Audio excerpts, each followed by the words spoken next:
Tokyo tips. Number 5. Some pretty awesome stuff in Japan. Guess what we're going to talk about today? We're going to talk about toilets. Yeah, that's right. Toilets. And how awesome some of the new toilets are. I took this video in a bathroom because I love you so much. Check it out.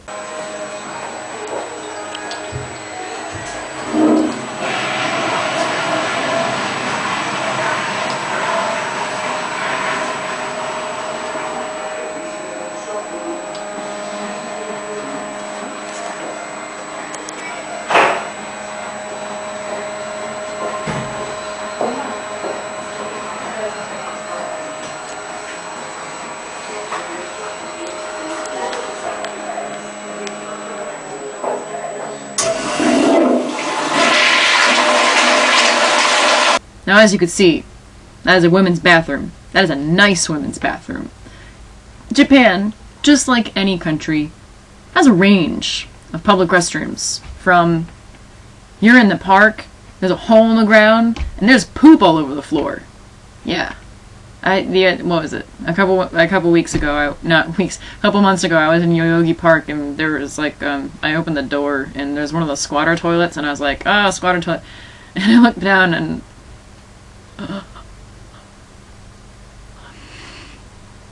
covered in poop. The floor was covered in poop. Yeah. Actually, it's recently. It was last month. My friend and I were in Shinjuku, and we were at this game center, and I was like, oh, I guess the bathroom. So I went to the bathroom. And what was the most, probably the thing that just made me very inquisitive about the situation was, it was a bathroom and a toilet. It wasn't even a squatter toilet where, you know, if you're squatting down, the aim might be questionable. It was a Western toilet with a big pile of diarrhea right in front of it. This person was either ridiculously drunk or must have purposely crapped on the floor. I don't know. Maybe they were having a bad day. But anyway, you know, it's strange. It's the only 2 times I've ever seen a lot of crap on the floor, and it's been within the same 2-month span. I don't know. Maybe people are literally shitting their pants these days. Actually, not pants, the floor. But anyway, I'm sure you would find that in any country. There are positives and negatives in any country. But actually, this video is about the positive. It's about the overly positive awesomeness of what are technologically advanced Japanese toilets. These things are amazing. And so, yeah, we looked at the video, and you may have noticed 4 buttons. From the right, flushing sound. The second button, bidet. Bidet's bidet. You know. Third button, it says Oshiri spray. And it has a picture of a little butt, and it has water coming up on it. Oshiri is behind, so butt spray. And then the 4th button on the left is stop, to stop it. My first experience with these toilets was treacherous at best, because being from the States, I really had never seen anything like this before. I'm sure they exist in the States, but I, in my humble self, had never come across it until I was this excited little 17-year-old high school girl living in Osaka. And my host family had one of these magical, technologically advanced toilets. And it had this panel on it. And I was like, wow, what is this? So, of course, I had to press all the buttons. The first one on the right is a flushing sound. This thing is so cool.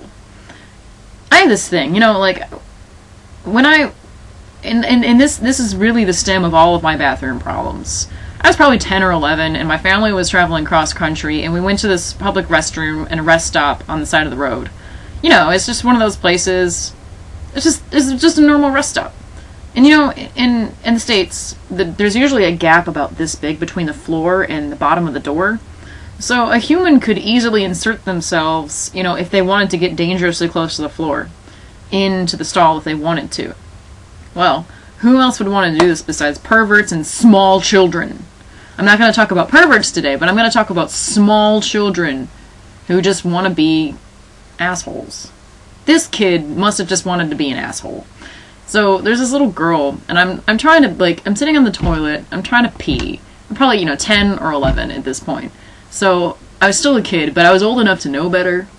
And this little girl, probably between 4 and 6, I don't remember well, pops her head, pretty much, let me just emulate this, pops her head face up, coming in like this, just like,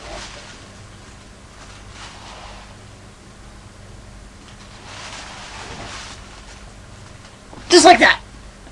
And I had to restrain myself from putting my foot in her face, because I was like, I'm gonna kick this kid.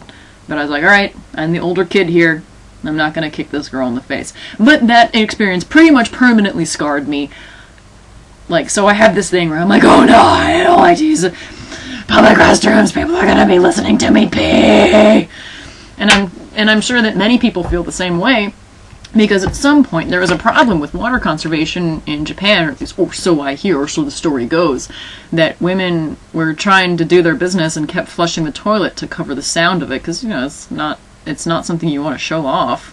So they invented this sound console. The brand name is called, I think the brand, I'm not sure, it's called Otohime, which means like sound princess, but it's also a play on words from the Urashima Taro story, Otohime. But, and what it does, you just press it, and it makes the sound of a flushing toilet, and you can adjust the volume these days on how loud it is. It plays for like 30 seconds, and if you want it to keep playing, you just keep pressing it. This thing's awesome! So you can do whatever you need to do, and just keep pressing the button. It's awesome. And there's two other buttons. The buttons that spray water at you. Now these, the Yoshiri button and the Bidet button, are just both equally as frightening to me. Because I kind of didn't really, like, I had heard stories about water spraying toilets before. Once again, going back to my high school days, the first time I touched one of these things, I was like, oh, I don't know. So, being retarded as I was, apparently, when I was 17, I should start pushing these buttons. So I pushed them, and pretty much my reaction was just...